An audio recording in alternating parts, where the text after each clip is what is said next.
Hello, everybody. It is a Tuesday. That means only one thing. It's time now for True Crime Tuesday.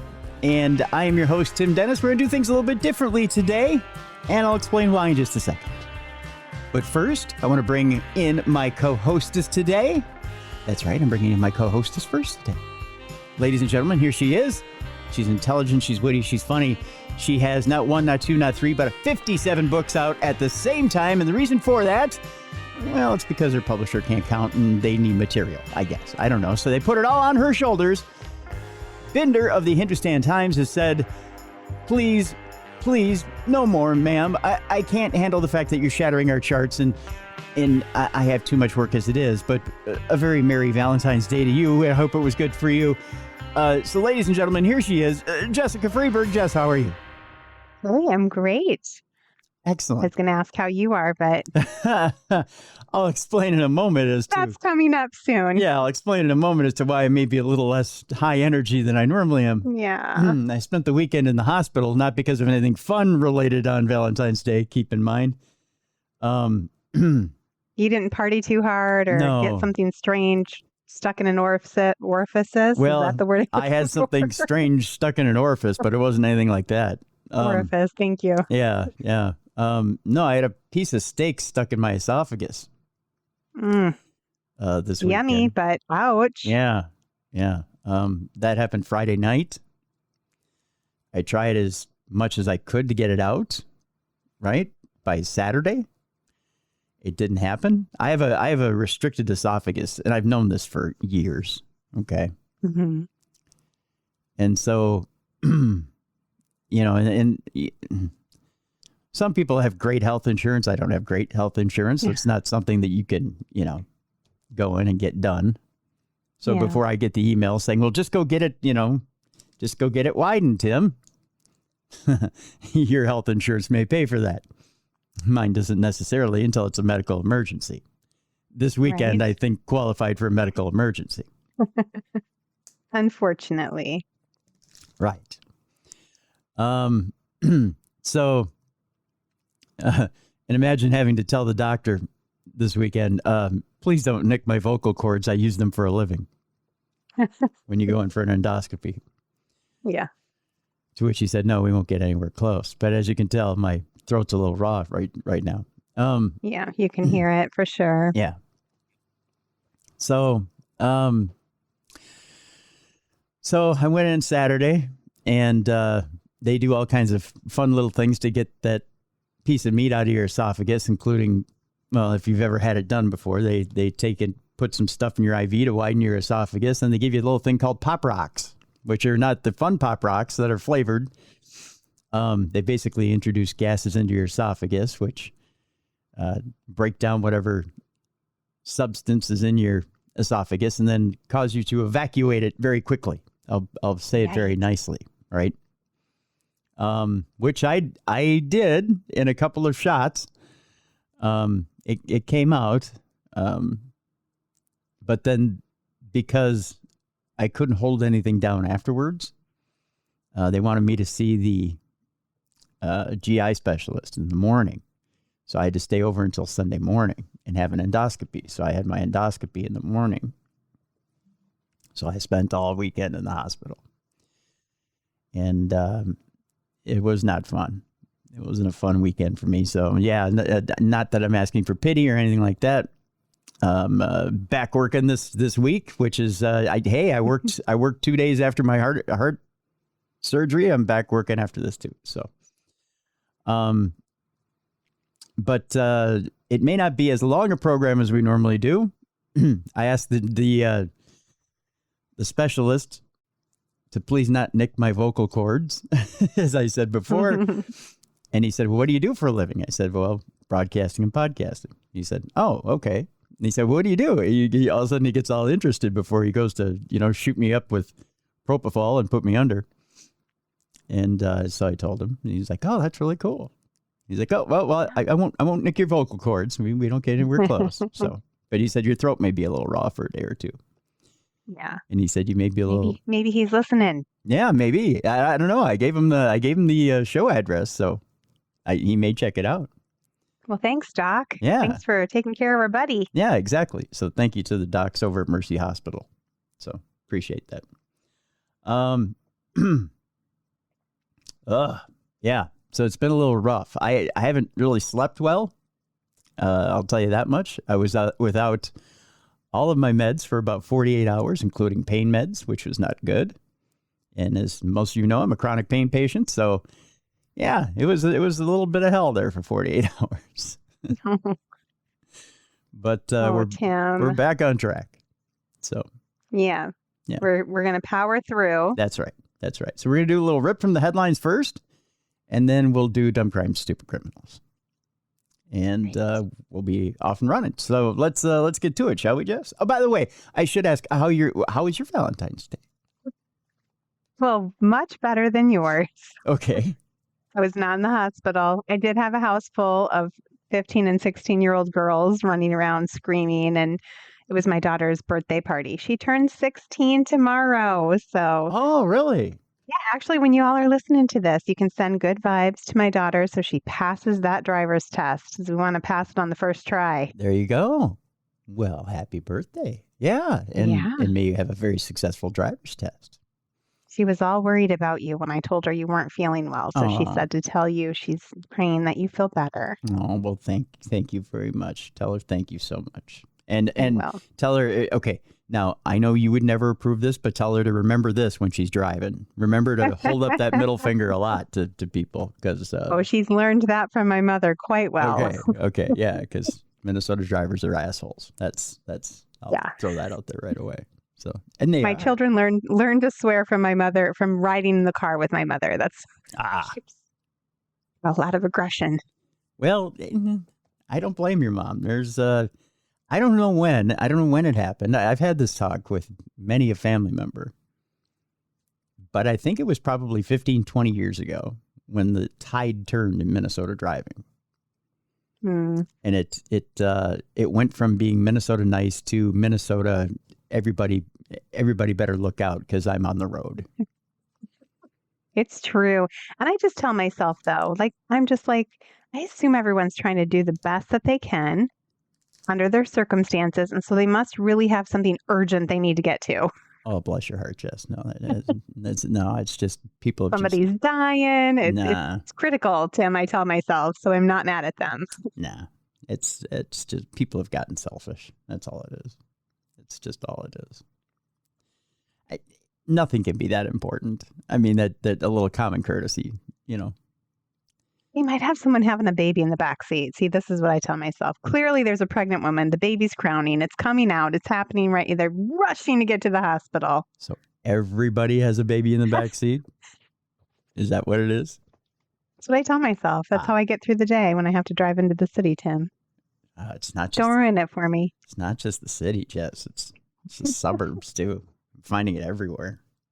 Yeah. It's horrible. But I digress. Let's get into ripped from the headlines.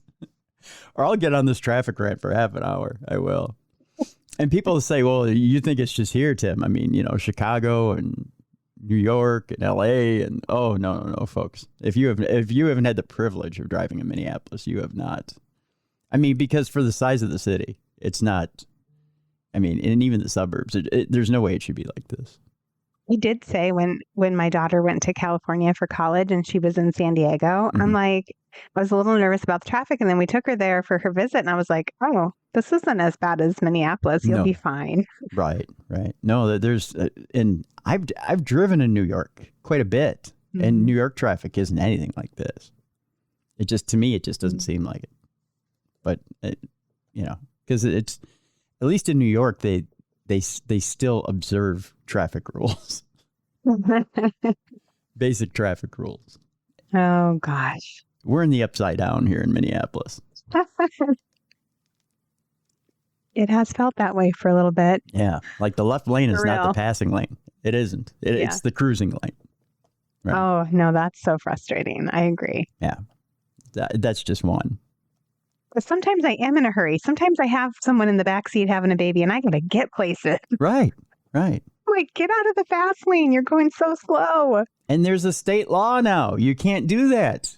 You can't And hold people get up. so mad if you wait to like merge, you use the zipper lane. Mhm. It's like it's literally there for us to use, but yet if you use it, everyone's mad at you. Yeah, and there is such a thing And as they zipper won't. merging here in Minnesota, but don't try that, by God. Don't you dare. You get in the back of the line and wait like everyone else. That's right. Just let that zipper lane just be sitting there open. They'll run you off the road, by God. Anyway. We should digress and move on here. First story, ripped from the headlines. A teen wrestler is charged with murder after his mom was found stabbed in a recycling bin. Oh, my goodness. Must have tried for his driver's license. I don't think she's recyclable, though. No, well, you never know. I mean, well, compost. Oh, no. I hate to use the joke, but there it is. Fayetteville, North Carolina is where we're going. A 17-year-old boy has been charged with first-degree murder after his mother was found fatally stabbed at their home. Officers with the Fayetteville Police Department responded to reports of a stabbing on February 10th and found the body of 49-year-old Catherine Svaldi, a mother of 3 dead from stab wounds. Svaldi's son, Isaac Tracy, was detained at the scene. According to Law and Crime, police were called to perform an urgent welfare check after one of Tracy's grandparents received a call from him allegedly, there we go, admitting he had killed his mother. WTVD reports Svaldi's body was inside a recycling bin, and police found a note on the kitchen table, reportedly from Tracy, explaining why he allegedly killed his mother. According to a police report obtained by the outlet, Tracy called 911 himself because he wanted to get himself arrested because he killed his mom. Tracy reportedly had self-inflicted wounds, and the contents of the note he allegedly wrote have not been made public. Police have not announced a motive. WRAL reports that Tracy was a member of the wrestling team at Jack Britt High School, according to a Cumberland County Schools spokesperson. Due to Tracy's age and the nature of the offense, police say he is being charged as an adult in accordance with North Carolina law. WTVD reported that he is being held without bond. His next hearing is March 3rd. The investigation is ongoing there. It's a scary, scary story. Yeah, that's just sad. Yeah. He must have just had some sort of a mental break. Yeah, that's for sure. Speaking of mental breaks, a man pleads guilty to killing an Alaska woman in a torture chamber crawl space back in 2019. We go to Homer, Alaska, where a 36-year-old man has pled guilty to second-degree murder in the 2019 killing of a woman authorities say was a beloved member of her community. The state of Alaska Department of Law announced that Kirby Calderwood pled guilty to murder in the second degree on February 5th and admitted he had killed Anisha Duffy Murnane, who went missing on October 17th of 2019 at age 38. The agreement calls for Calderwood to be sentenced to 99 years in prison with 12 years suspended, followed by 10 years of probation. That's a little confusing. 99 years in prison, 12 years suspended, followed by 10 years of probation. So he's going to jail, though, right? Yeah. But, okay, so you suspend 12 years off that 99. Takes him down to like... That's what? I'm not great at the math, but that's still 70-some years. But then there's 10 years of probation. But the guy is, well, how old is the guy? He's 36 years old. You're assuming he's going to... Why even bother with suspending? Well, I suppose you only serve so many years of that 99.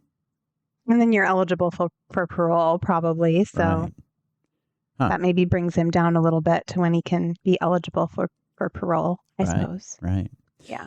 Described as a beloved member of the community in Homer, Murnane resided at an assisted living facility. Police, firefighters, and other community members searched for her after she disappeared. It was investigated as a homicide, but no remains were recovered. Alaska's news source reports investigators first interviewed Calderwood in 2021. According to the state of Alaska Department of Law, authorities received a tip in 2022 that Calderwood had kidnapped and killed Murnane and disposed of her remains. An investigation determined Calderwood had worked at the assisted living facility where Murnane lived, but he reportedly moved to Utah shortly after she went missing. Later in 2022, Calderwood's wife told police her husband allegedly confessed to killing Murnane in the crawl space of a house belonging to the parents of his girlfriend at the time. No remains were found in the crawl space, but authorities did recover evidence that contained Murnane's DNA, according to the State of Alaska Department of Law. When Utah police and the FBI searched Calderwood's home, they reportedly found a watch that had belonged to Murnane, as well as a missing person poster of her. Alaska's news source reports that Calderwood was arrested and charged with first-degree murder, second-degree murder, kidnapping, and tampering with physical evidence on May 9th of 2022. The Peninsula Clarion reported that Calderwood was extradited back to Alaska after he finished serving a jail sentence on Utah charges. According to an affidavit obtained by Alaska's news source, 2 women previously involved with Calderwood told authorities they had reported sexual violence, including rape, to the U.S. Army. One of the women reportedly told police Calderwood admitted to a pornography addiction and harming animals since childhood. At the time of Calderwood's arrest, an affidavit obtained by the Homer News reported that when his then-girlfriend was out of town, Calderwood reportedly turned the crawl space of her parents' home into a torture chamber and drove around looking for someone to bring to it. Murnane, who knew Calderwood from the assisted living facility, agreed to get into the car with him as she walked to a doctor's appointment. Once at the home, Calderwood reportedly pushed Murnane to the crawl space, then restrained, raped, and killed her. Authorities say he then threw her phone into a lake. And the Anchorage Daily News reports Murnane's uncle, Michael Hulsman, wrote a statement that community members in Homer had attended court proceedings on the family's behalf, hoping to maintain visibility on the case. The long delay in her case shows a failure of the criminal justice system. Delayed justices denied justice, he went on to say, and it also wastes taxpayer money. He wrote that Alaska crimes need to be investigated more quickly, thoroughly, and professionally so that more offenders are held accountable without years of delay. Oxygen True Crime reported that Murnane's stepfather, Ed Berg, said the family is pleased with the plea deal as it will keep the case out of the courtroom, and added that the public does not need to know the details of the crime. The outlet reports that Murnane's mother, Sarah Connor Murnane Berg, died in January of 2024. According to the obituary she wrote herself, cancer or heart disease will be on the death certificate, but we all know that the real cause was the loss of my dear Duffy. Calderwood is scheduled to be sentenced on July 1st, according to the state Alaska Department of Law. Moving forward, one of the most heinous crimes ever, a mom is seeking resentencing after conviction for her son's 2013 torture death, which is being called one of the most heinous killings in California history. Terrifying. A mother torturing her child to death? I can't even imagine. Not just the mother, but evidently her boyfriend was involved as well. Oh, no. Yeah. A mother who was convicted of first-degree murder in her son's 2013 death and sentenced to life in prison is seeking resentencing for the second time since having the request denied in 2021. KABC reports that 42-year-old Pearl Cynthia Fernandez was sentenced in 2018 to life in prison without the possibility of parole for killing her son, 8-year-old Gabriel Fernandez. Her boyfriend, Isario Aguera, who is 45 years old, was sentenced to death in 2018, and his automatic appeal to the California Supreme Court is pending. The abuse of Gabriel Fernandez began when he was just 7 years old, and he died 3 months after turning 8, according to KABC. He was routinely beaten, shot with a BB gun, and forced to eat cat feces, and made to sleep inside a small cabinet while gagged and bound. Wow, that's so terrible. That's horrifying.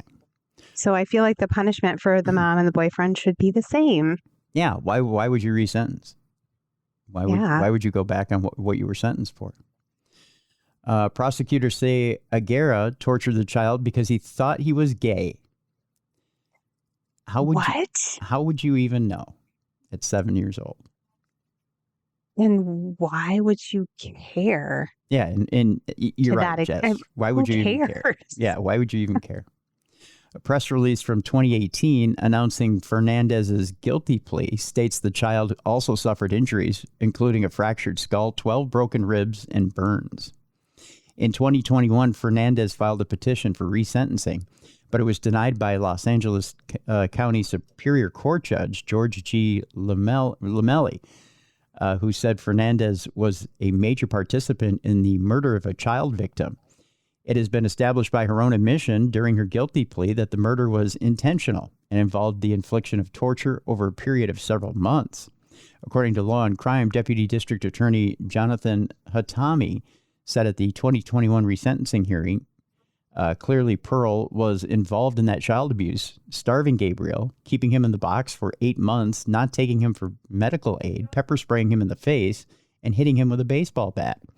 KABC reports the latest petition alleges that Fernandez has comprehension issues and documented verbal comprehension of a second-grade student, and was under the mistaken impression that her case would be going to appeal when she signed the plea agreement.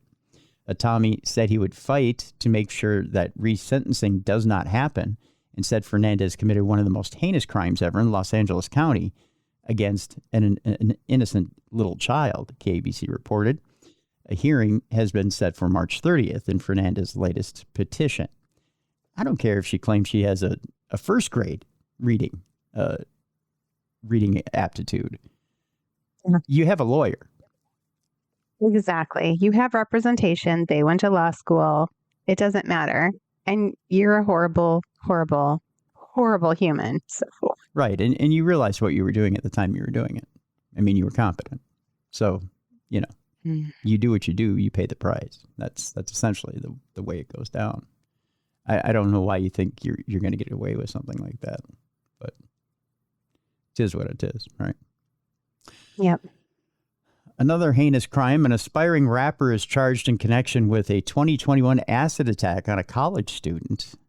We go to Elmont, New York, where a 29-year-old man has been arrested in connection with a 2021 acid attack.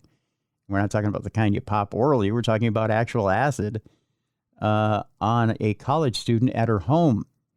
Nafaya Ikram is a 21-year-old student at Hofstra University and was attacked in her driveway on March 17th, 2021, according to WABC. The attacker, who was wearing a hood, threw sulfuric acid on her face and then ran away. Ikram sustained severe injuries resulting in poor vision and facial scarring. She has reportedly undergone several surgeries. On February 9th, Terrell Campbell was charged with assault, criminal possession of a weapon, and unlawfully possessing noxious material. He pled not guilty during his arraignment. WYNW reported that Campbell was identified using a combination of information from the community and cooperation from tech companies. According to WABC, he was also linked to a red Nissan Altima spotted at the scene. Police say the tipster will get a $50,000 reward, but they have not released what information the tip contained. Ikram had never heard of Campbell before he was arrested, according to WYNW. NBC New York reported that he's an aspiring rapper who goes by the name Young Based Prince. District Attorney Ann Donnelly said, "We reviewed Campbell's internet search history in the minutes following the 2021 attack. We found searches asking, how do I remove sulfuric acid from my car's fabric?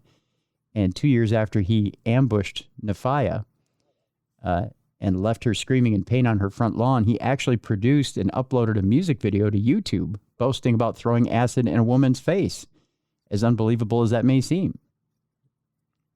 According to People, Donnelly said the song in question is called Obsidian and contains the lyrics, "On the street in the night like a hitman assassin, trying to run up and have your face burned in acid." Which is not only horrifying, but it doesn't rhyme. I'll just give you that. Horrifying on so many levels, Tim. It's a terrible, terrible lyric in every possible way. Yeah. Authorities have not released a motive. Campbell remains held without bail. If convicted, he could face up to 25 years in prison. I think he should get a little bit more than that, especially, I'll show you here, Jess, exactly what this poor woman's face looks like. This is... Oh. Yeah. Oh, my goodness. Yeah, that's what her face looks like right there. I mean, sometimes when you don't kill someone, you devastate them in such a way it should be treated similarly to killing someone because he's literally destroyed her life. Well, he's permanently maimed her. And Yeah. she's scarred and maimed. She can't hear properly. I mean, she can't see properly. And for what? He didn't know up her. to 20. Yeah, up to 25 years. That means he's probably going to get less. That is a joke. Yeah, that's for sure. One more and then we'll take a break here. We go to St. Louis, where a man is charged after a decomposing and partially frozen body was found next door to his home. Yeeks. Yeah. A man has been charged custody in connection with a body found next door to his home. KMOV reported that on January 19th, police were called to a home where a body had been discovered. Responding officers found a woman's body on a metal door, which investigators believe might have been used for transport. Her remains were nearly frozen because of the cold weather, and blood had pooled under her head. She had reportedly begun to decompose prior to freezing, according to KMOV. The St. Louis Metropolitan Police Department identified the victim as Lindsay Smith, 40 years old. She was pronounced dead at the scene. An autopsy determined that Smith had died from a gunshot wound to the head. An investigation found that on January 3rd, Smith had been texting a man who lived in the basement next door to the home where the body was found, KMOV reported. In the texts, Smith reportedly told 54-year-old Efron Tony Long that she did not feel safe at his house and wanted him to drop her off where he had picked her up. No additional texts or calls were found on Smith's phone after January 3rd.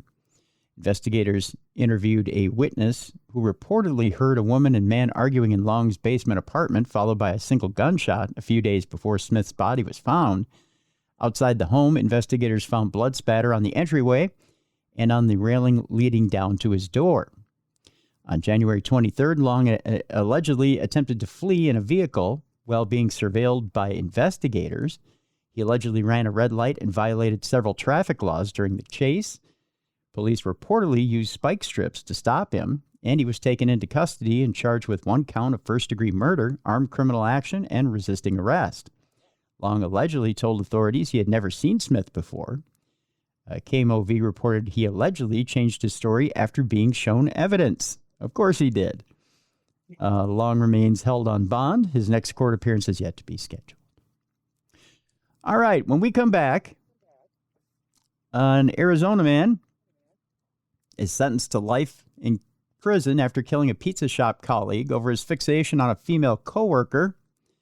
A Florida man allegedly choked a 13-year-old at a bus stop just days after being released from jail. Sounds like a great guy. A Texas woman is charged with murder after allegedly beating her boyfriend with a hammer. Happy Valentine's Day to him. And a Florida man stole $4,000 worth of meat and threw it away after finding his girlfriend cooking with another man. Again, another successful Valentine's Day story. All that and more ripped from the headlines right here on True Crime Tuesday. We have Dumb Crime, Stupid Criminals on the way as well, right here on True Crime Tuesday.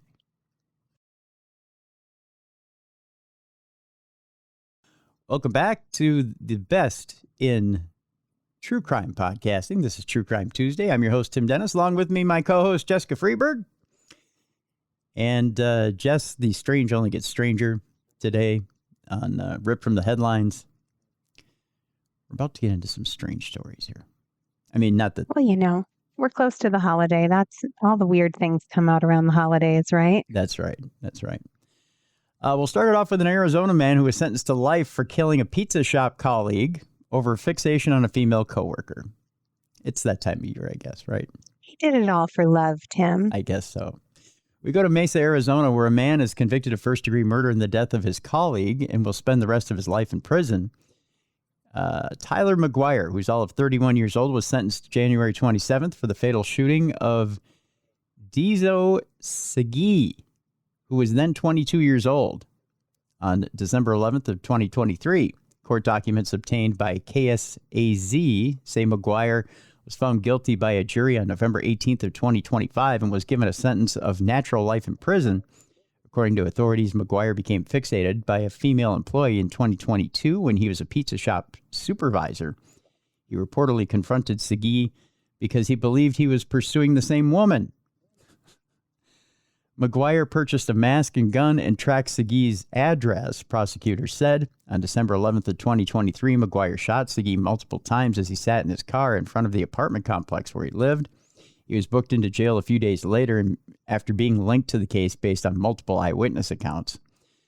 Once detained, McGuire was found to have a handgun and shell casings found at the scene matching the ones inside the gun. According to the outlet, McGuire used his cell phone to report the shooting. So he reported his own shooting? It's a fascinating decision. According to prosecutors, several entries in McGuire's journal detailed his plans to kill Segee. Arizona's family reported, "I decided a while ago I needed to kill someone. This person hurt me," one of the entries reportedly read. Interesting guy. Another Florida story in our headlines today. A Florida man allegedly choked a 13-year-old at a bus stop just days after being released from jail. We go to DeLand, Florida, where a man was recently released from jail, was taken back into custody after allegedly attacking a child waiting at a bus stop. WOFL reported that 36-year-old Christopher Schwabel was arrested January 20th and charged with aggravated child abuse and aggravated assault. Officers were dispatched to a school bus stop where a 13-year-old boy was waiting for the bus with his brother. Police allege that Schwabel choked the boy, who has not been named by authorities, and threatened him and others with a knife. When officers arrived, a witness was holding Schwabel down and told police he was driving by when he saw the child being choked. He said he grabbed his toolbox in case Schwabel was armed. Schwabel allegedly threatened the witness with a knife. The witness then reportedly hit him on the head twice with his toolbox. Good for him. That's one way of getting rid of a bad guy. Yeah, gotta use what you got. That's right. The boy told officers Schwabel tried hitting and punching me a bunch, he said. He showed officers an injury on his forehead and a cut on his finger and said he had been punched in the chest and arms. Other witnesses corroborated the boy's story. An investigation revealed Schwabel, who is homeless, was recently arrested on charges of indecent exposure and possession of drug paraphernalia, WOFL reported. He spent 3 weeks in jail and was released January 13th, a week before the alleged attack at the bus stop. Investigators say the previous charges are not connected to the incident on January 20th. Schwabel is in custody with bond set at $5,000. That's it. I can't believe it's not more. His first court appearance was delayed because of behavioral issues. Imagine that. I mean, it's just too bad that there's not a better way to handle people like this. I mean, he obviously has mental illness issues. He does not need to be let out on the street. Right. Absolutely. Absolutely. Such a bummer. Our next story involves a Missouri man who allegedly lived with roommate's decomposing corpse for 38 days. Dang, that would be so stinky. Right? Among other things. I mean, pretty inconvenient. He's not going to clean anything up. He's not going to, do anything around the house. There's other issues. He's not going to pay his rent. Right. There's no rent being paid. Not going to go to work. We go to Clayton, Missouri, where a man's in custody after a wellness check found he had allegedly been living with the body of his roommate for over a month. According to a probate cause statement obtained by KTVI, officers conducted a wellness check at an apartment complex in the request of property management, as well as the family of 47-year-old LaWanda McGee. When officers entered the apartment, they found McGee's body on the couch, covered with blankets and clothing. Wow. I don't know how that makes things better. I mean, at least you don't have to look at it, but 38 days, you're going to be smelling it, that's for sure. Right. KDSK reports her body was cold to the touch and showed signs of decomposition. Ew. So it was starting to stink. According to KTVI, the last time neighbors had seen McGee was in mid-December of 2025, and she last posted on Facebook on December 15th of 2025. Property management also said she was behind on her rent. According to police, McGee's roommate, 49-year-old Terrence Smith, was not in the home when McGee's body was found. But property management contacted police February 2nd to tell them that he had come back to the apartment. Smith was taken into custody without incident and charged with one count of abandonment of a corpse. KTVI reports that McGee's sister, Ashley Barnett, said he left her body for 38 days decomposing. He covered her and he tried to hide it. Family members said McGee had a 13-year-old daughter and had recently completed nursing school. She had once introduced Smith as her boyfriend, but then reportedly decided to be roommates instead when their relationship didn't work out. According to KSDK, authorities have not revealed how McGee died. Smith remains in custody on a cash-only $100,000 bond. His preliminary hearing is scheduled on March 4th. Authorities are awaiting autopsy results, and the investigation's ongoing. A Texas woman has been charged with murder after allegedly beating her boyfriend with a hammer. We go to China Grove, Texas. I didn't believe there was such a thing as a China Grove, but evidently there is. The song is true. A 32-year-old woman has been charged in connection with the beating death of her boyfriend. WOIA reports that Abigail Molina was charged with murder, property theft, and tampering or fabricating physical evidence with the intent to impair in connection with the death of 64-year-old Gilbert Parker. A little bit of an age gap there, I'd say. According to an arrest affidavit obtained by the outlet, Parker was found in a tool shed near the Old Path Baptist Church on January 18th, partially naked and covered in what appeared to be dried blood. There was also blood stains in the shed as well as on clothing and two recliners. Investigators say Parker was unable to communicate in sentences and was going in and out of consciousness. When asked what happened to him, he was transported to a hospital where he died of his injuries on January 20th. Parker did maintenance at the Old Path Baptist Church and lived in his truck and lived in his truck in the tool shed, people reported. An investigation revealed that his wallet, cell phone, and truck were missing. Church parishioners had reportedly gone into the crime scene and thrown away drug evidence and some of Parker's belongings, according to the affidavit obtained by WOIA. One of Parker's friends reportedly told investigators that Parker and Molina had recently been in a relationship and that Parker was reportedly more involved and possessive. The friend said the two seemed to be in different places in the relationship. An autopsy found Parker had lacerations caused by a blunt stabbing tool, like the claw end of a hammer, ow, Hey. as well as a fractured skull that caused bleeding within the brain. On January 19th, Molina allegedly called police and told them she had nothing to hide. She said she acted in self-defense in the altercation that sent Parker to the hospital. On February 2nd, Parker's friend called police and told them he got an anonymous tip that the weapon allegedly used in the attack was a construction hammer with a missing claw that was thrown into a drainage culvert in San Antonio, Texas.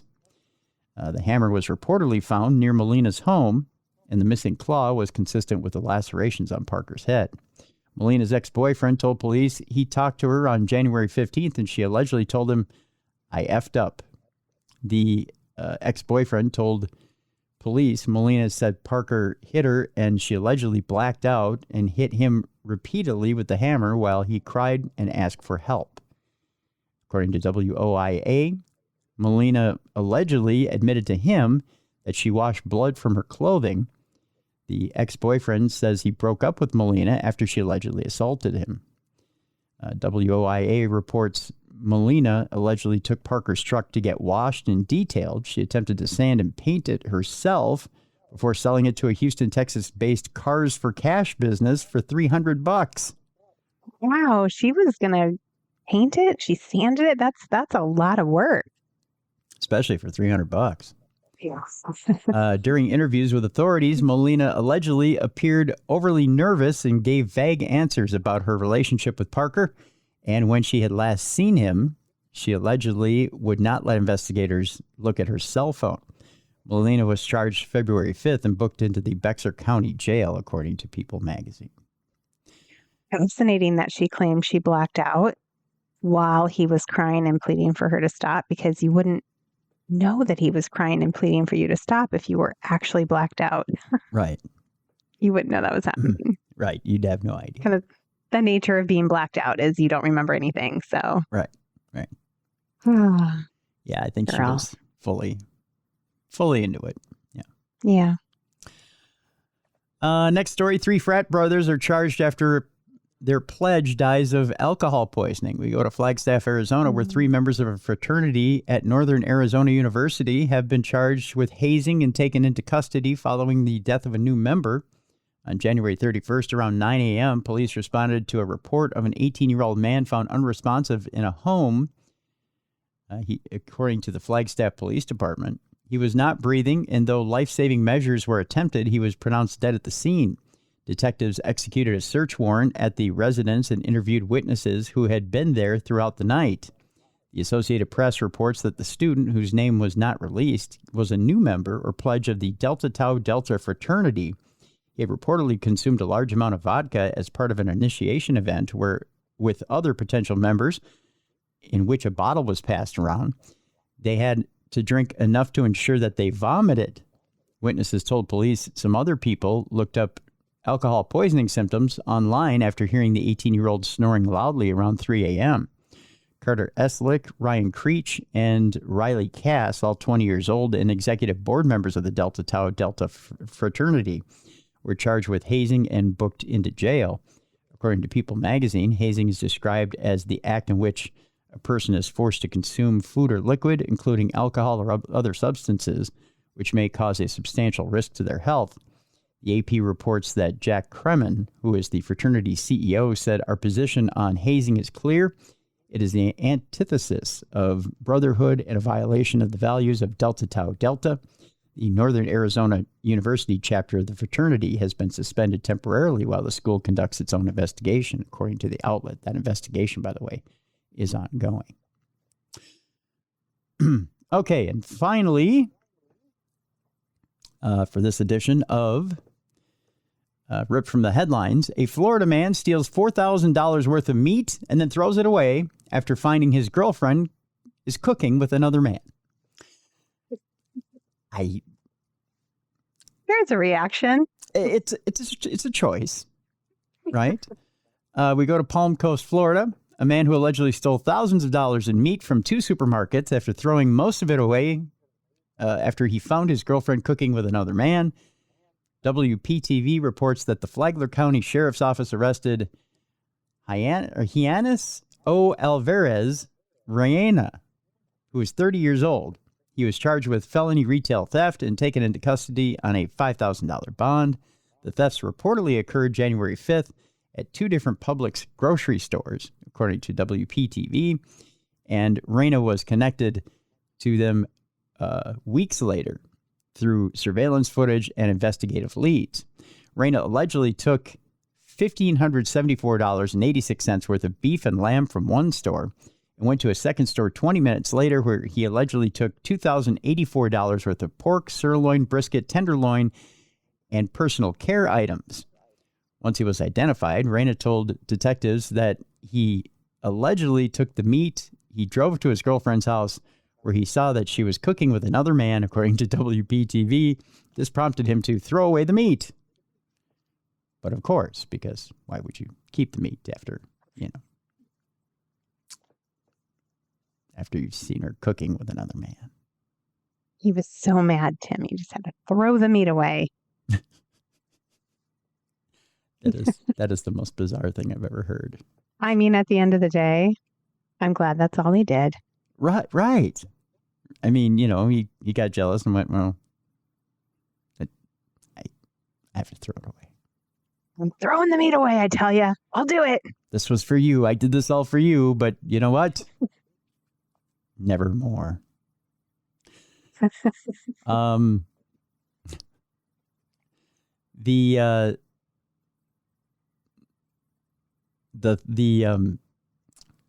story keeps blacking out on me here for some reason. Probably because it's like, you know what? Do you need to go further than that? It's like, it's enough. Once he was identified, Reina told detectives that after he allegedly took the meat, he drove over to his girlfriend's house where he saw that she was cooking with another man. This prompted him to throw away that meat. This wasn't a case of someone trying to meet their budget. This was a calculated high-stakes operation that left 2 stores with significant losses, Flagler County Sheriff Rick Staley said in a statement where he was clearly having too much fun with the story. While the suspect's selection was choice, he said his method wasn't kosher. So many witty things. Right. According to the sheriff's office, Reyna is a Cuban national and is also being held on detainer from U.S. Immigration and Customs Enforcement. So, busted and then busted again. That indeed. Well, you know, what you won't do for love, right? Does that make him a violent criminal? For throwing away meat? No. Or just for what? No, just throwing away the meat. I guess, right? Well, Jess, it's that time for us to lighten things up a little bit, especially after finding all those groceries discarded. It's time now for Dumb Crimes and Stupid Criminals. It's Crayon News story time.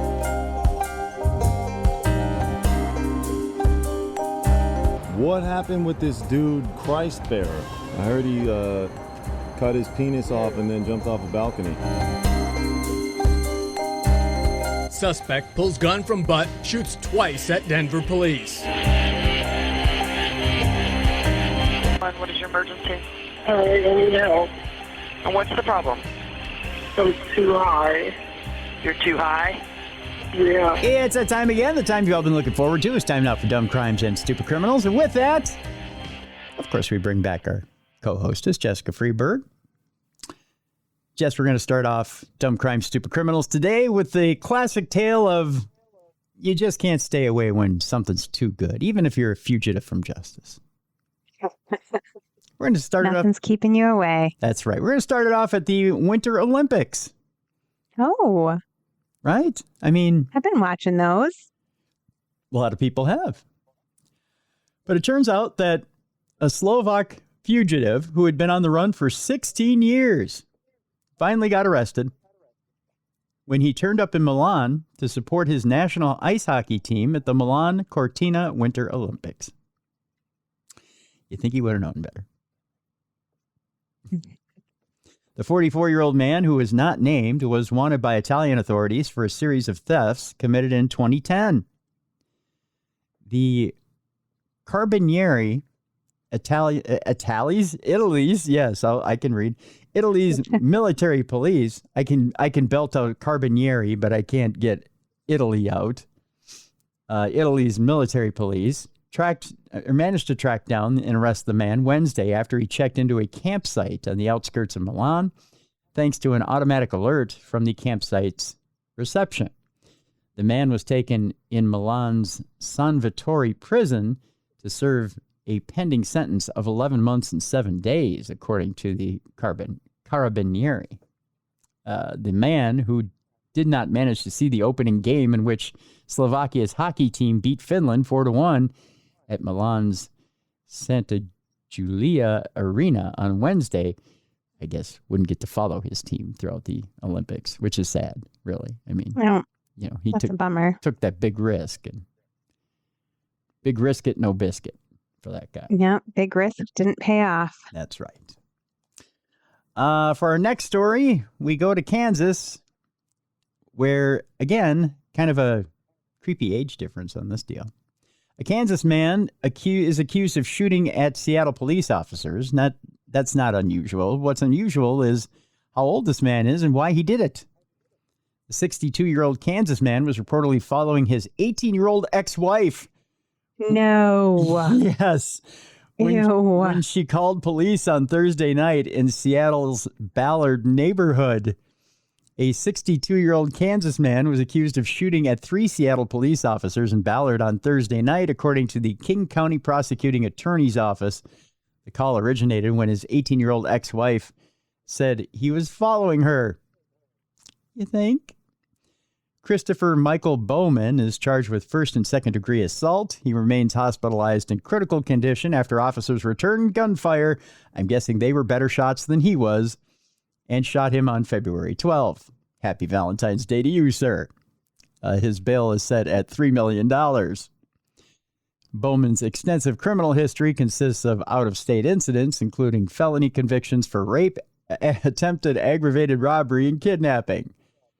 You wouldn't imagine he was an ex-con, would you? I mean, this is all tracking, actually. Yeah. On Thursday night around 6 p.m., an 18-year-old woman told police her ex-husband, identified as Bowman, was following her and that he was likely carrying a gun. The woman went into a QFC and was unsure if the suspect followed her into the store. 3 Seattle police officers responded to the area of 28th Avenue Northwest and Northwest 62nd Street after the woman called 911. When officers contacted Bowman on the street, a witness said the officer told him to take his hands out of his pockets at that point. Bowman allegedly then pulled out a pistol and aimed at officers, always a bad idea, and began firing. The Seattle officers returned fire, striking Bowman. One officer was injured with a graze wound to the leg during the shooting. The King County Independent Force Investigations Team is in charge of the investigations. The shooting was near Adams Elementary School. In an email to families, Principal Douglas Sohn said a teacher's lounge window was struck by the bullet. No one inside the building was injured, and there's no indication that any student, staff, or families were directly involved or harmed during the incident. No, but if they would have waited 20 minutes, I'm sure Bowman would have went over and found himself a new wife. I'll tell you that much. That probably would have happened. Yeah, hitting up the local schools. Mm-hmm. I mean, if they're divorced and she's 18, how old was she when they started dating? That's a good question. Yikes. Right? So gross. Very much so. A driver flees after crashing into an Osceola County police cruiser. Yes, I know what you're saying, Jess. We're going back to Florida. I love it there. Yeah, we're going to Osceola County, Florida, where deputies in Osceola County said they are looking for a driver who crashed into a police cruiser and fled the scene. An identified driver remains at large after ramming an Osceola County deputy's patrol car and leading a pursuit that ended in a crash on Interstate 4 early Wednesday morning. The suspect fled on foot following the collision and was the subject of a canine search in the area. The encounter began at approximately 4:20 a.m. at the intersection of Poinciana Boulevard on U.S. Highway 192. A deputy initially observed a white Tesla stopped in the roadway with a driver who appeared asleep or passed out behind the wheel. Deputies said the driver eventually woke up as the deputy waited for backup to arrive at the scene. According to the Osceola County Sheriff's Office, the driver then rammed the patrol car and fled westbound on U.S. Highway 192. Deputies engaged in a pursuit and successfully deployed spike strips to puncture the white Tesla's tires. Despite the damaged tires, the driver continued onto Interstate 4, where the vehicle eventually crashed into a barrier. Following the crash, the driver abandoned the vehicle and fled the area on foot. It says here that local Channel 9 is gathering more information and will provide updates on their eyewitness news. So if you get it in your area, by gosh, check in with Channel 9. Let them know. Yeah, they'll give you all the deets as to what's happening there. We're going to Japan for this next story, where a student pilot of a Japanese airline is arrested for alleged illegal drug use. We're going to Kita-Yushu. There you go. I'll get it right. Where police have arrested a 24-year-old man last month for allegedly using an illegal stimulant while a student pilot for the Fukuoka prefecture-based Starflyer airline. After joining the Japanese airline in April of 2025, he had boarded passenger flights 34 times between November 17th and January 16th, including piloting 2 domestic flights in late December. Starflyer fired the student pilot on January 27th after police arrested him on January 19th. He's already been indicted. The police said they withheld the arrest from the public to prioritize their investigation.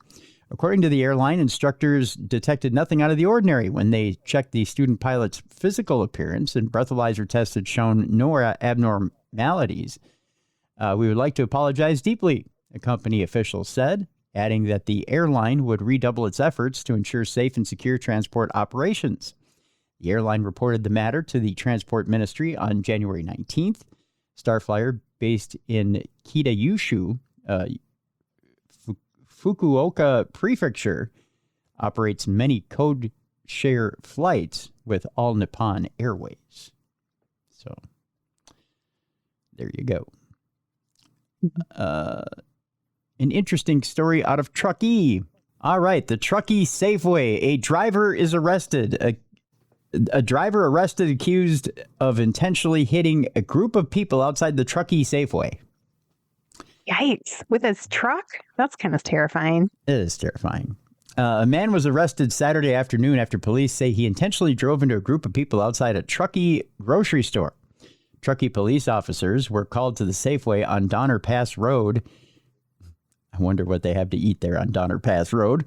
Around 2:45 p.m. on February 7th. Yeah, I know. Kind of a gross joke, right?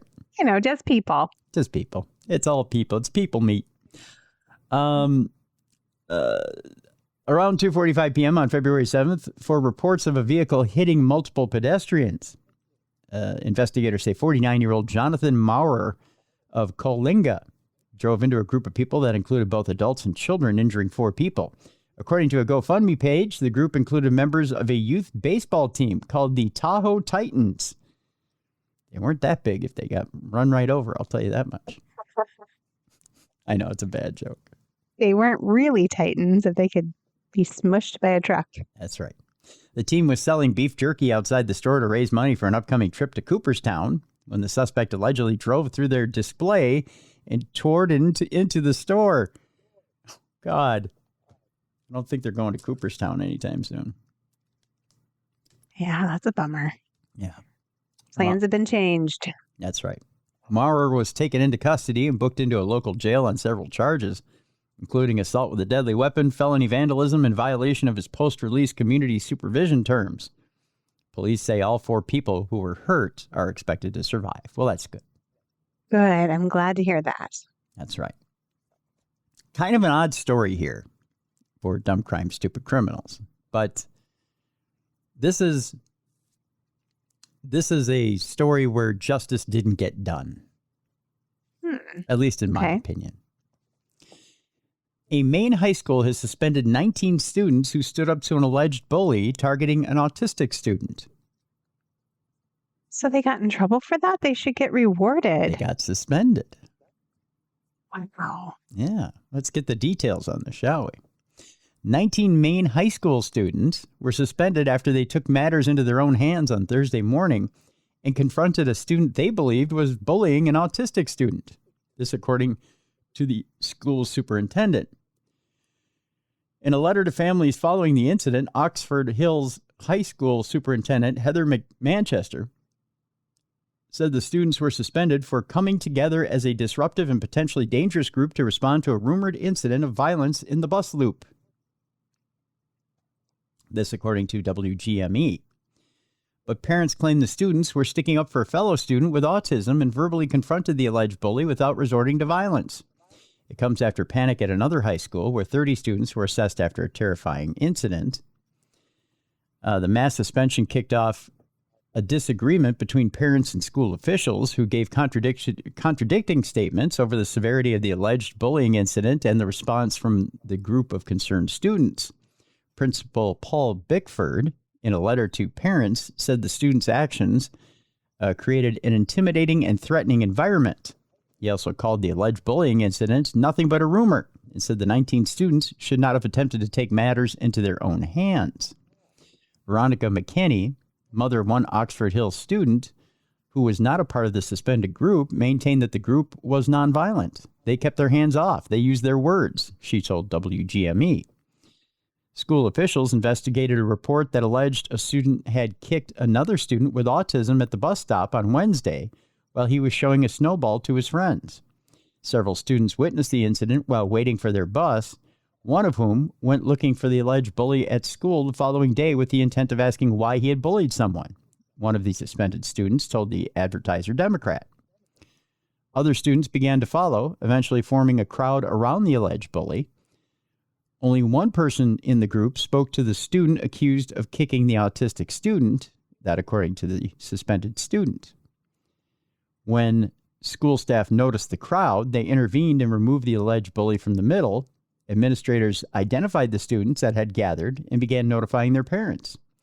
Their suspensions ranged from 2 to 5 days.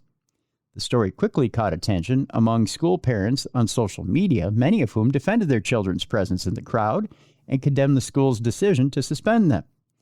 The child in question was bullying an autistic child verbally. McKinney told WGME they confronted a bully who has been known to injure people who cannot defend themselves. My son is in 10th grade and friends with some of the kids in the group. Chris Chisholm, who's a parent of one of the suspended students, told the Advertiser-Democrat. The vice principal said that in the video, my son was doing nothing wrong. So there's video of this incident. But it was a threatening situation, Chisholm said. He was suspended for being a spectator, arms crossed, and standing there in the background. It makes about as much sense as watching a parade and getting punished. That's crazy. Yeah. Another parent said their first reaction was to ground their son upon hearing of the suspension. But when they learned he had stood up against an alleged bully, they decided they would not punish him further. I support my son standing up against bullies, parent Channing Locke told the Advertiser-Democrat. We taught him to take it seriously. He has never gotten in trouble before. In her letter to families after the incident, Manchester said she was launching a weeks-long review to better understand why students were compelled to organize as a group to respond to a rumored incident of violence when there should have been a reliance on trusted adults in school practices to address the concern. Well, I'll tell you why, because you're not doing anything about it. That's why. Exactly. And the kids took it into their own hands. And good for them. Yeah. And they weren't violent about it. They took it into their own hands in a very responsible way. If I was those kids' parents, I'd be taking them all out for ice cream. That's right. That's right. Manchester wrote, over the next several weeks, we will be reviewing our systems, talking with students, teachers, parents, and administrators. We will include recommendations to the school board on the steps we can take and the resources we need to build even more trust in how our school community responds to real or rumored incidents of bullying, violence, and student safety. You know, you can speak a lot of words and you can yap as an administration, but what do you do in the end? Right? What do you do to keep kids safe, especially those that are being picked on? Not enough. I can tell you from personal experience with my own child being bullied, definitely not enough. Right. And it's a matter of, you know, what an administration does is they say, well, it's he said, she said. And, you know, I got to believe both sides. And, you know, that's where it ends up, you know. Yeah. It's rough. It's hard to know what to do. I know with my son, he was getting picked on really badly by this one particular boy and a group of kids, and everyone was seeing it. And my son was going to the teachers and going to the principal and like telling them, you know, they're following me around. They're threatening to beat me up till I don't have any blood left in my body. Oh my God. And it was so, and this was like an elementary school, but my son was like this gentle kind of, you know, kid who would never hurt anyone. And I finally told him, I'm like, you're bigger than him. Like, if he hits you, hit him back. Yeah. Yeah. You know, I hate to say it, but that's what I told him. Like, I'm really tired of him bullying you. I did actually say, if you don't hit him back, I'm going to hit him back, and I'm a grown up. I'll go to jail. So you got to take care of yourself. But when I got called into the principal's office because he finally stuck up for himself, I said, good, I'm going to take him out for ice cream. That's exactly what I told the principal. Yeah. So I'm like, he's been telling you, and nobody's doing anything to help him. So Right. what's a kid going to do? Right. Exactly. I mean, you know, if the administration won't stand up for kids that are being bullied, well, there's only two things you can do. Either one, your friends stick up for you and they come in and they exact justice, or two, you take it upon yourself and you exact justice. But, you know, if no one's sticking up for you, you've got to do something. Yeah, it's tricky. As a former teacher, I know it's hard to like observe everything, but also, you know, there's a lot that goes on in schools where kids are getting picked on and there's just not enough done to protect them. Yeah. Yeah. Our next story has to do with a man who is arrested after destroying over 15 mailboxes and driving recklessly, according to officials. Of course, you thought it was a childhood game, but not according to this guy. We go to Evansville, Indiana, where Mount Vernon police say a man is in jail after driving recklessly and hitting several mailboxes. According to a press release, officers were dispatched to West 6th Street in response to a vehicle driving recklessly through alleys and hitting trash cans. Officials say they eventually found the vehicle driving on Vista Drive. On Vista and Lawrence Drives, the vehicle drove through several yards, destroying over 15 mailboxes, along with landscaping at homes on both sides of the road. Officers say they attempted to conduct a traffic stop on the vehicle, but the driver, later identified as Brandon Mattingly, refused to stop and led them on a chase that lasted over 20 minutes.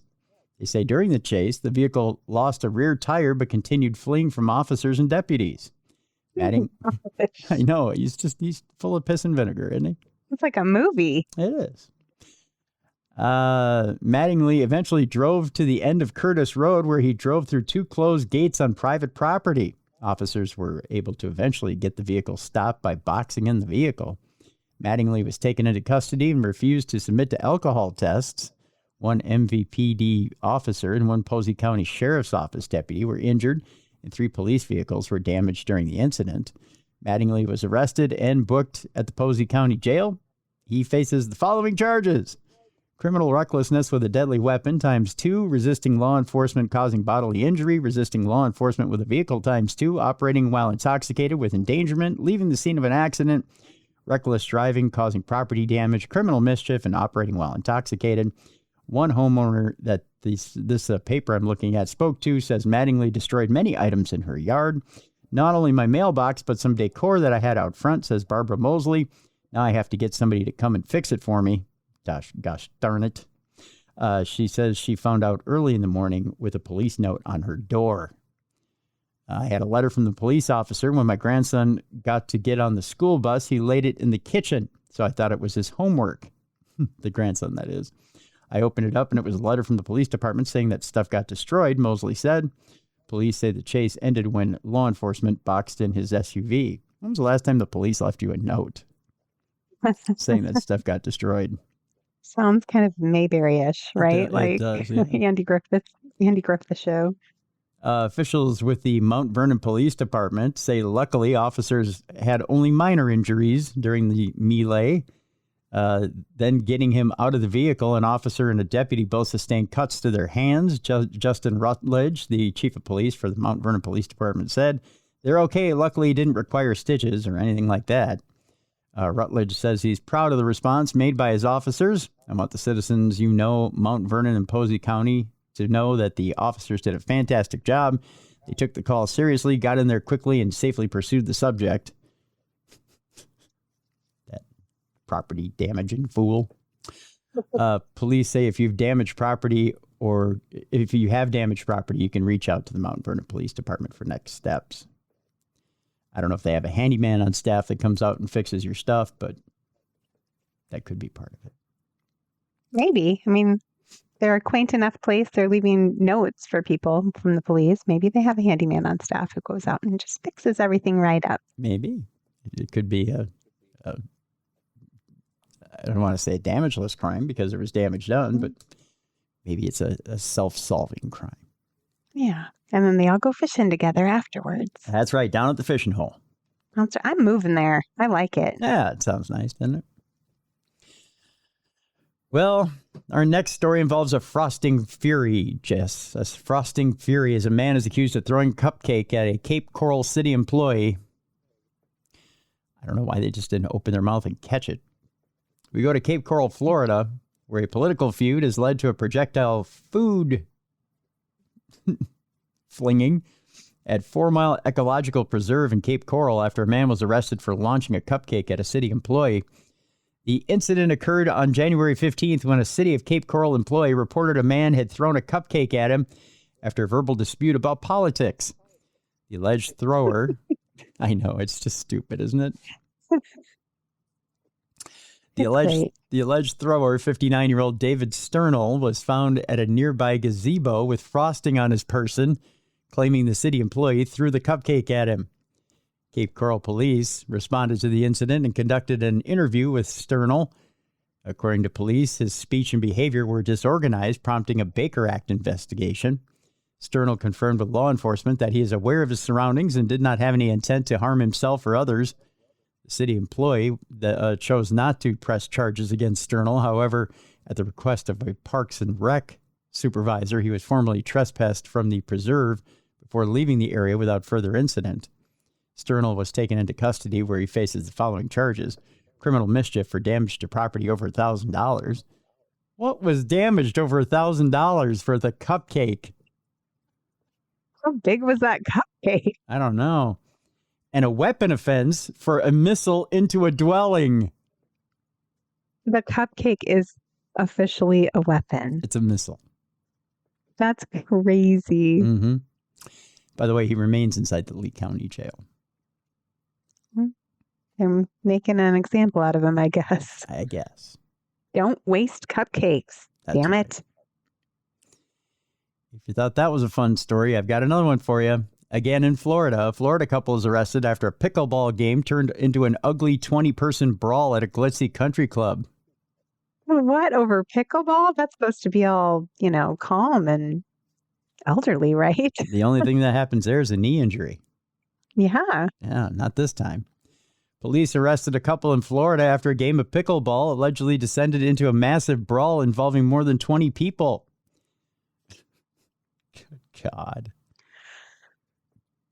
63-year-old Anthony Sapienza and his wife, 51-year-old Julianne, were detained following the fight at Spruce Creek, which is a country club not far from Daytona Beach. As reported by People magazine, the Sapienzas were taking on another couple in the morning of Super Bowl Sunday when tensions came to a boil.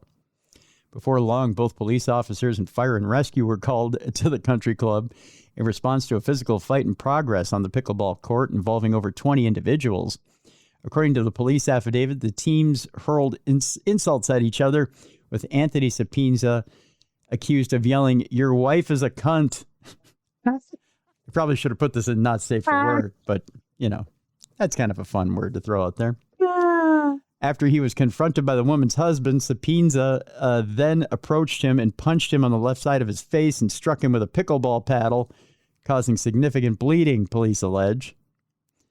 The man was rushed to the hospital for treatment after allegedly suffering a laceration above his eye. Anthony Sapienza is also said to have forcefully pushed the man's wife to the ground as she tried to help her husband. Nice guy. Oh, my goodness. Yeah.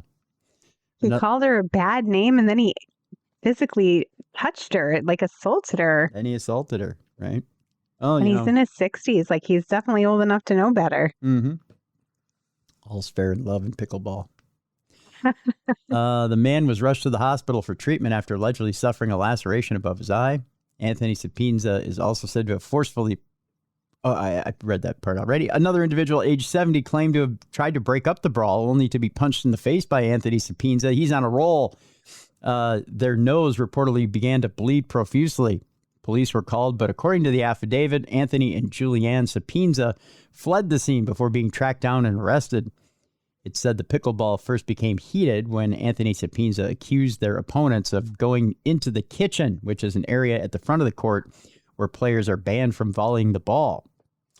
Arrest records show that Julianne Sapienza was detained on a charge of felony battery on a person 65 years of age or older, while Anthony faces 2 counts of felony battery on a person 65 or older, as well as aggravated battery of causing bodily harm. They were released on bonds totaling nearly $10,000. Anthony Sapienza is alleged to have used the pickleball paddle as a deadly weapon, according to reports, with a hearing slated for March 3rd.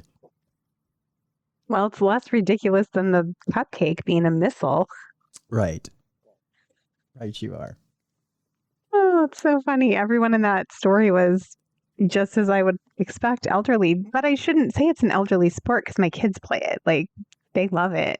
Yeah, it's mainly an elderly sport, but I do think of it as being something for people of our age and older. yeah. But I mean, everybody can play pickleball. But it is mainly an older sport. I'll be surprised if they don't add it to schools as an athletic activity. They should. Yeah. It's very tennis-ish. Yeah. Yeah. Yeah. All right. Our next story is about a wanted man who claimed to be George Costanza, as in from Seinfeld. Yes. Yeah. A Florida Best man. shows of all time. That's right. Again, we're staying in Florida. A Florida man who matched the description of a wanted suspect told police that his name was George Costanza. An inept ruse that resulted in an obstruction charge. Officers were patrolling a fishing pier or entertainment park in Clearwater, Florida, when they confronted a man who resembled the description of a subject with an active arrest warrant issued in a neighboring county. Based on prior interactions with law enforcement, the cops believed the man to be Josiah Darling, who's a 30-year-old transient. Darling, who was recently arrested for trespassing, failed to appear for a January court hearing, prompting a judge to order his arrest. When Officer Matthew Capone asked the suspect to identify himself, the defendant responded with George Costanza, according to the arrest report.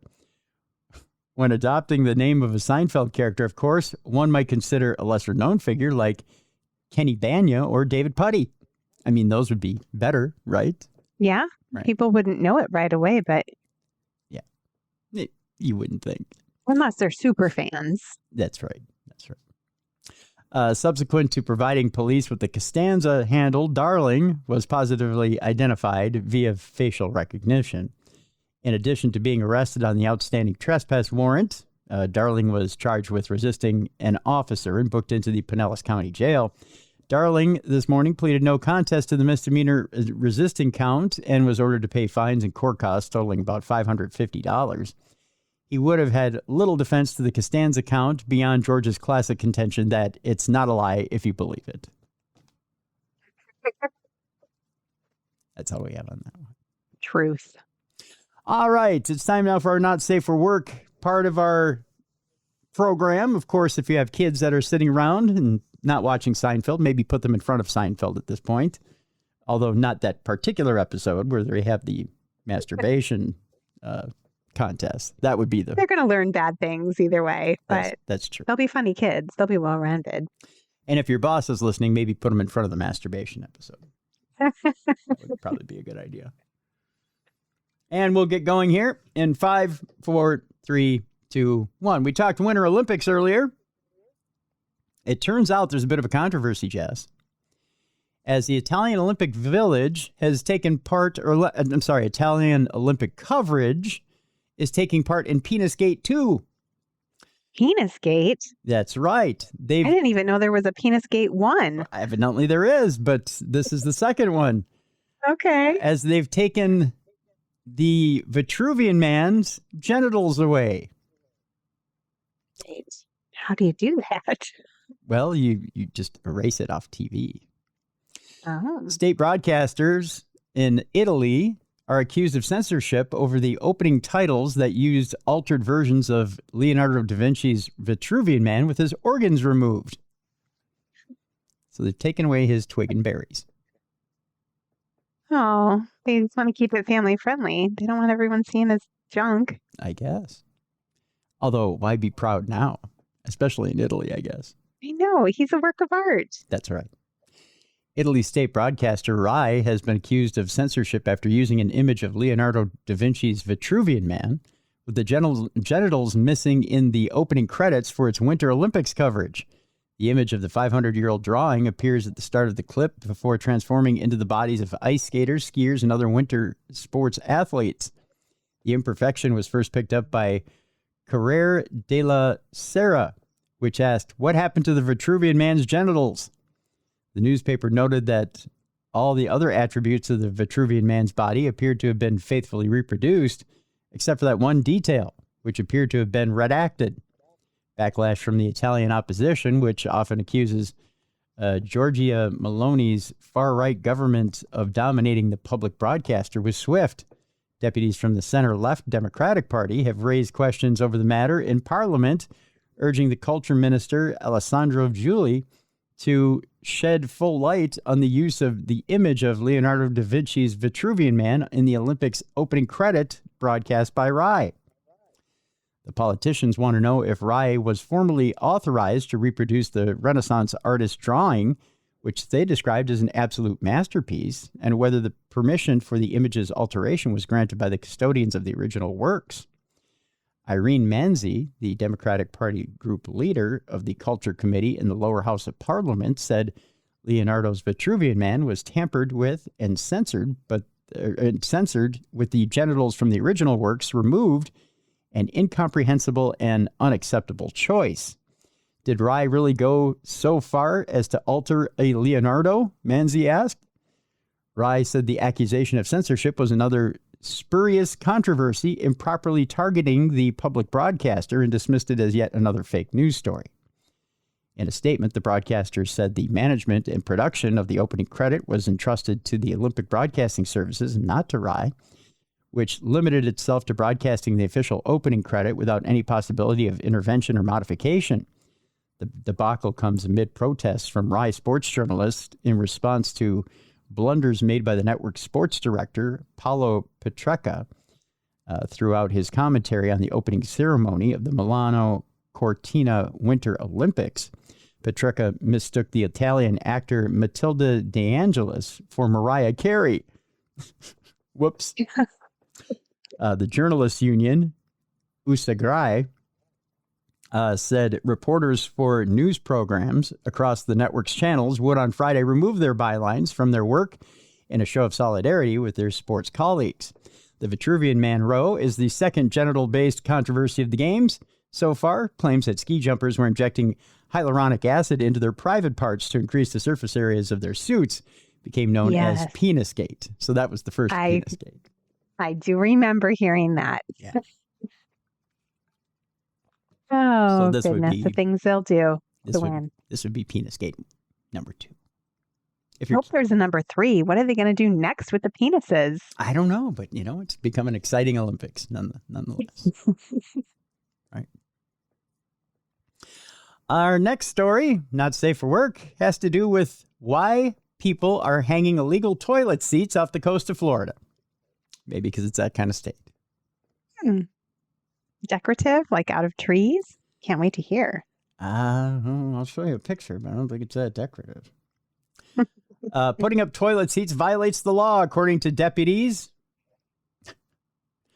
I'll give you an idea of what this looks like, Jess. It's not a great picture, but it's happening. It's happening off the coast of, if I can get the story to scroll back down here, off the coast of Plantation Key in Islamorada. There we go. Here's what it looks like. Pardon me for burping as much as I am. The one is like a skull and crossbones. Yeah, some people get decorative with it, but most people don't. Some people just have sayings on them. That's interesting. Yeah. Off the coast of Plantation Key in Islamorada, you can expect to find a rather strange sight. Sitting along both sides of a short channel are a bunch of toilet seats. This channel, aptly dubbed Toilet Seat Cut, is a local mainstay for many on Plantation Key. According to Florida Keys historian Brad Bertelli, the whole issue stems back to the 1950s, when a man named Vernon Lamp decided he wanted a shortcut to the nearby Founders Park, which was a hot place to visit at the time. In the bayside areas of the Florida Keys, the water tends to be much shallower and difficult to navigate, so Lamp decided to clear a path through a seagrass bed to make his own shortcut. Well, so far, so good, right? Smart, yeah. Kind of, sort of, right? Sure. He kind of carved this little cut to make his commute or his trip aboard his boat a little shorter, Bertelli told News 6. And he put a couple of poles in it to stake his entrance and the exit. Okay, not bad so far, but why the toilet seats, right? While the process is illegal nowadays due to the harm it poses to the environment, Lamp ultimately managed to carve out his shortcut through the bay. But in 1960, the channel would get a new look when Hurricane Donna, one of the strongest hurricanes to hit Florida, struck the Keys as a Category 4 hurricane, killing several people and leaving destruction in its wake. In the aftermath of Donna's rampage, though, a toilet seat was left hanging from one of the pole markers along Lamp's cut. Apparently, he was a man with a sense of humor, and he took the toilet seat home and cleaned it, painted it, and posted it back on his little cut. Bertelli explained. In the decades to follow, the trend caught on with other locals who decorated their own toilet seats placed along the cut, earning the spot its modern moniker. These markers weren't just unique art pieces, though. They helped designate both sides of the boat, or both sides of the cut, so boaters didn't accidentally ground themselves in the surrounding shallow waters. In recent years, Bertelli said, toilet seat cut has become littered with dozens of these lavatorial art projects. If a storm blows one away, another is sure to take its place. It's not all just a joke, though. Some of them honor people who have passed, people who have died, and people who have moved away, Bertelli stated. There are scores of them now. One of them I'm looking at says, mirror, mirror on the pole, who's the drunkest below? It's marked with Not a great rhyme, but kind of funny. It is kind of funny. That's for sure. Let's see here. The story keeps moving on me here.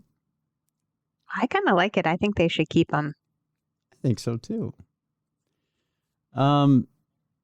Visitor Tamara Scharf kayaked out to the toilet seat cut to explore the site where her then fiance nearly 10 years ago. Around that time, Scharf said a local told her about the cut, which wasn't widely known even within the Florida Keys back then. We have a good sense of humor, so as soon as we hear about it, we were obsessed and just had to go out there to see it, she told News 6. However, it's not recommended that people go out there to put up their own contributions. It's actually against the law to put these toilet seats up. It's not legal for you to put out unpermitted navigational aids. It never has been, said Monroe County Deputy Nelson Sanchez. Despite that, Sanchez added that as of last year, no one had been arrested yet for doing so.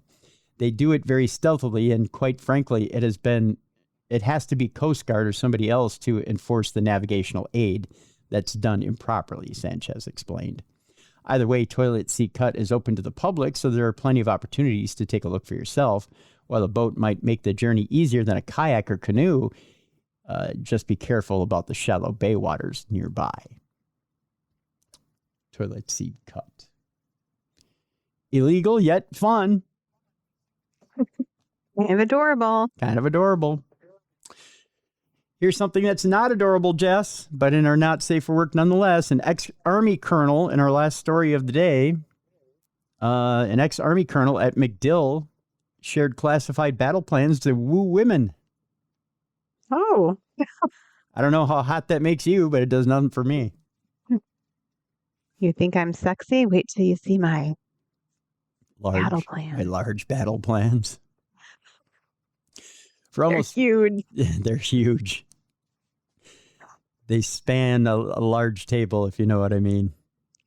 Yeah. Take a look at this. Let me roll them out for you. Oh. For almost 4 decades, Kevin Charles Luke lived a life of service and sacrifice to the U.S., a retired Army combat veteran who worked as a high-level civilian contractor at Central Command at MacDill Air Force Base. Luke was long entrusted with some of the nation's most sensitive secrets, but it was an ill-conceived effort to impress a woman that precipitated the former colonel's remarkable downfall. On Tuesday, a federal judge sentenced Luke to 2 years in prison for sharing classified battle plans with a woman he was dating. The 62-year-old Luke stood in the Tampa courtroom weeping as he addressed the U.S. District Court Judge James Moody. I stand before you accepting full responsibility for my actions, he said. What I did was wrong. I violated the trust placed in me, and sir, I'm ashamed of that, he said. Jesus. Well, do you see how hot she is? Grow a set. That's all I've got to say. If you're going to unfurl your battle plans in front of a woman, you might as well take responsibility for it, right? Yeah. The sentence was less than the 3 to 4 years suggested by federal guidelines, by the way. After prison, Moody ordered Luke to spend a year on probationary supervision and undergo a mental health evaluation. The judge noted the challenge of balancing the totality of Luke's life, including his decorated service, with the seriousness of his crime. This is a difficult sentencing, Moody said. Luke pleaded guilty in November to a charge of unauthorized communication and of information relating to the national defense. So if she was a spy, he just gave her all the secrets. That's right. That's exactly what he did. It's that easy. Just send a hot lady over. That's right. You don't stand a chance. That's right. We're doomed. We're as doomed as doom can be.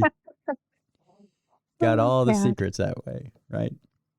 Mm-hmm. All right. With that, we need a palate cleanser. And I'll just put it this way, Jess. Who better to steal your underwear than some pussy? I'm very confused by that sentence, but I can't wait to hear what you're going to tell me.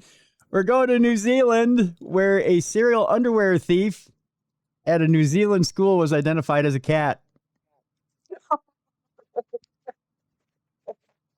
That's wonderful. Isn't it? My dogs love to steal underwear, so that tracks. A serial thief who's been stealing items including towels, shoes, and underwear from a New Zealand school for over a year was finally caught on camera and identified as a literal cat burglar. Marima Stewart, principal of the Apanu School in, oh my gosh, I can't pronounce this, Wakatane, said items had been mysteriously disappearing from the school for over a year, particularly during the season while the pool was in use. Initially, we noticed single shoes and goggles and undies and towels left along the footpath into the school, Stewart told stuff.co.nz. The school posted a video to Facebook while the thief was finally caught on a security camera.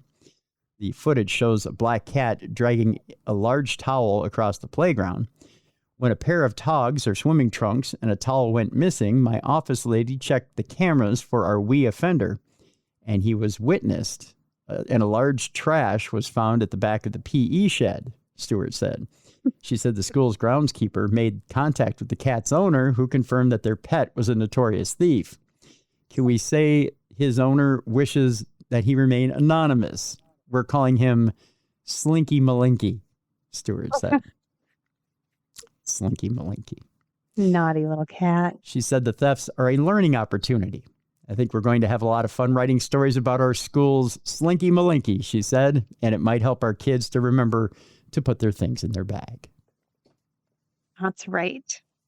And that's your Don't leave your stuff out. That's right. That's your palate cleanser for today. I love that. There you go. That'll do it for today's program. Jess, what do you have going on in your world? Well, not a whole lot. I have an event where I'm speaking to kids coming up next month. So that's on my website. If anyone has a child who's interested in learning how to write and do art, it's a great one. There's lots of presenters at it. There you go. And of course, if you would like a book signed by Jess, you can go to the link in the description of this program, or any of Jess's books. Go to the link in the description of this program and get those.